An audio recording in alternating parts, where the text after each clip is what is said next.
नमस्कार दोस्तों।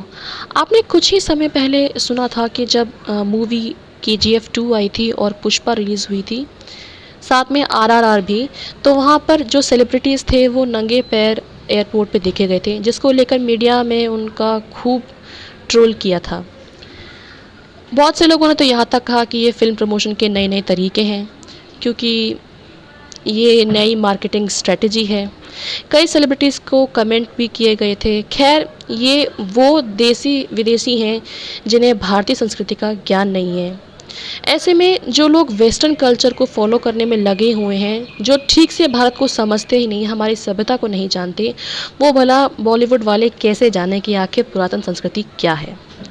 दोस्तों, यहाँ साउथ में अयप्पा स्वामी में लोगों की बहुत ही गहरी आस्था है। यहाँ वो अपनी मन्नत पूरी करने के लिए बहुत कड़ी साधना करते हैं ताकि वो उनकी कृपा प्राप्त कर सकें। और यहाँ का आम आदमी ही नहीं बल्कि बच्चा से लेकर के बड़े बुजुर्ग तक, सेलिब्रिटीज़ भी इनके दर्शन के लिए हमेशा लालायत रहते हैं, जिसके तहत पूरा एक प्रावधान होता है उनकी साधना का, उनकी उपासना का, जिसमें वो नंगे पैर रहते हैं, काले वस्त्र पहनते हैं, माला पहनते हैं, जिसे यहाँ के मंदिरों में पुजारी पूरा विधिवत पूजा करके उसे पहनाते हैं, उसका संकल्प लेते हैं।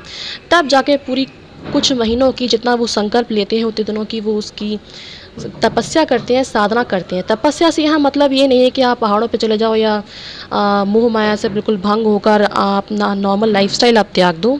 ये तरीका बिल्कुल अलग है। बहुत से लोग हमारे यहाँ नॉर्थ में भी इनके बारे में कम ही जानते हैं। आज का ये वीडियो इन्हीं अयप्पा स्वामी पर डेडिकेटेड है, आधारित है।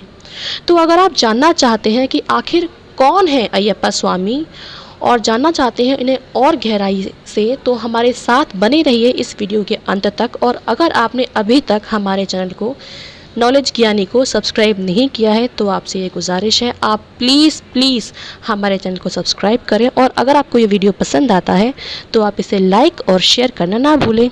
तो चलिए दोस्तों, शुरू करते हैं। दोस्तों, अयप्पा स्वामी, जिन्हें हम मणिकंटक भी कहते हैं, उनकी साउथ में बहुत ही गहरी मान्यता है। इनका जिक्र वेदों में भी किया गया है। इनके बारे में ऐसी कथा सुनने में आती है कि ये भगवान शिव और विष्णु के अंश हैं, इसीलिए इन्हें हरिहर भी कहा जाता है।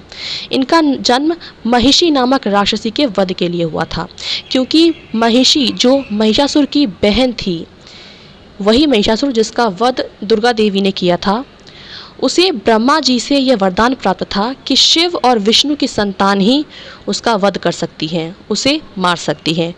तो ऐसे में ये एक बड़ी समस्या थी, क्योंकि शिव और विष्णु दोनों एक ही जेंडर से बिलोंग करते हैं, तो भला संतान कैसे होगी। या यूँ कहें कि इस तरीके से कि राक्षसी ने बड़ी चतुराई से ब्रह्मा जी से वरदान मांगा ताकि वो अमर रह सके।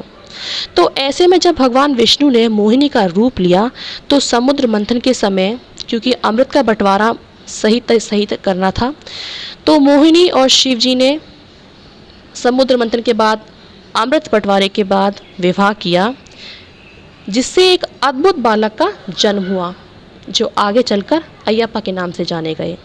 अयप्पा के माता पिता यानी भगवान शंकर और मोहिनी ने उनके गले में एक मणि बांधकर उन्हें पंपा नदी के किनारे छोड़ दिया, जहाँ पर वहाँ के पंडलम नाम के राज्य के राजा ने उनको वहाँ से उठाया और अपने महल में ले आए और उनका लालन पालन अपने पुत्र की भांति करने लगे।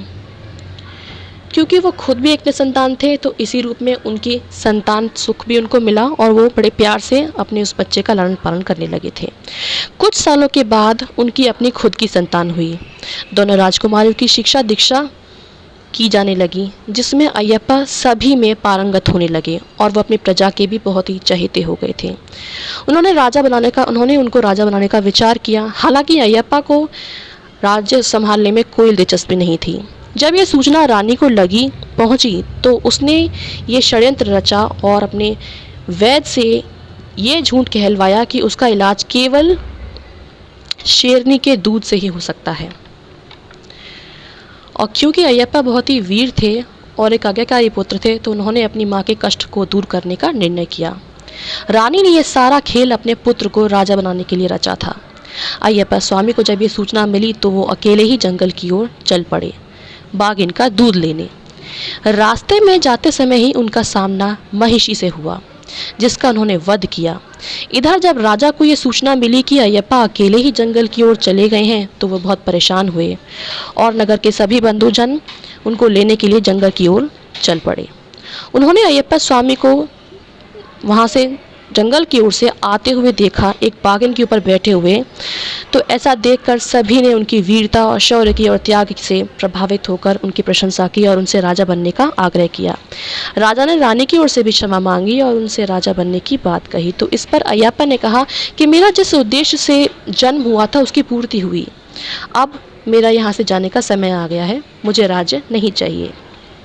मगर उस राज्य से जाने से पहले अयप्पा स्वामी ने कहा कि यहाँ एक मंदिर बनवाया जाए और मैं अपने भक्तों को यहाँ रहकर आशीर्वाद दूंगा। और आगे चलकर हुआ भी ऐसा। ऐसा कहा जाता है कि स्वर्ग जाने के बाद वे अपने भक्तों को हर साल मकर संक्रांति के समय उस रात में एक सितारे के रूप में दर्शन देते हैं और ऐसा सदियों से चला आ रहा है और आज भी होता है। भक्त अपने सिर पर इरुमुडी, एक छोटी सी टोकरी होती है या कहें कि एक काले कपड़े में रखा हुआ सामान जिसमें अयप्पा स्वामी को चढ़ाया जाने वाला नारियल होता है, मेवा होती है, इत्यादि सामान होते हैं जिसको वो अपने सिर पर रख कर आते हैं, जहाँ से उन्होंने संकल्प लिया हो उस स्थान से, अपने घरों से, और वहाँ से पैदल चलते हुए दर्शन करने के लिए आते हैं सबरीमाल पर्वत पर अयप्पा स्वामी के दर्शन के लिए। वो भक्त जिन्होंने 41 दिनों तक उपवास किया है, तप किया है, वही इरुमुडी को सिर पर रखने का अधिकारी होता है। यहाँ तप से मतलब दिन भर भूखे प्यासे रहना नहीं, बल्कि भौतिक दुनिया से लगाव कम करते हुए ब्रह्मचर्य का सख्ती से पालन करना है। भक्त नंगे पैर रहकर सात्विक भोजन करते हुए ज़मीन पर सोकर अयप्पा स्वामी की आराधना करता है, जिससे यहाँ के लोग कहते हैं आम भाषा में अय्यप्पन हो जाना।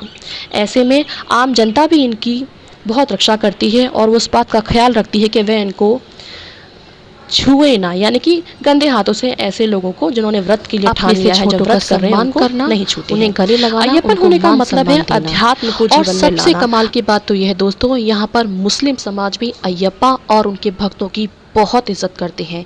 शायद इसलिए क्योंकि एक किस्सा आता है अयप्पा और बाबर के बारे में। तो कहते हैं बाबर ने अयप्पा की शरण ली थी और ये प्रण लिया था कि वो हमेशा उनकी सेवा में रहेंगे। तो इसलिए यहाँ का जो मुस्लिम समाज है वो भी बहुत इज्जत करता है। अब ये तो बात हुई अयप्पा और उनके भक्तों के बारे में। तो सबसे बड़ी बात ये है कि साल 2018 से पहले तक यहाँ महिलाओं का प्रवेश वर्जित था, एज इन एक पर्टिकुलर एज ग्रुप। साफ शब्दों में कहें तो वो लेडीज़ जिनकी उम्र 10 से 50 वर्ष की है वो अयप्पा के दर्शन प्राप्त नहीं कर सकती। हालांकि अब ये कोर्ट ने ऑप्शनल कर दिया है। ऐसा यहाँ की महिलाएं मल्लिकापुरातम्मा, जी हाँ, मल्लिकापुरातम्मा वही महिषी जिसके देहांत के बाद एक युवती उसके शरीर से उत्पन्न हुई थी, जिसको बाद में मल्लिकापुरातम्मा के नाम से जाना गया, वो आज भी अयप्पा स्वामी से विवाह का इंतज़ार कर रही हैं। अयप्पा स्वामी के बारे में जितना कहा जाए उतना ही कम है दोस्तों। सबरीमाल मंदिर में 18 सीढ़ियाँ हैं। ये पंच धातु की बनी हुई हैं। हर सीढ़ी का अपना एक महत्व है और एक अयप्पन के जीवन में ये बहुत ज़्यादा एक इम्पॉर्टेंट रोल प्ले करती हैं। हर सीढ़ी चढ़ते जाने का मतलब है जीवन में उस सीढ़ी को जो मैसेज देती है उसको अपने जीवन में उतारना और उसको अपने जीवन में फॉलो करना, अपने विचारों में लाना, उसे अपने आदतों में लाना।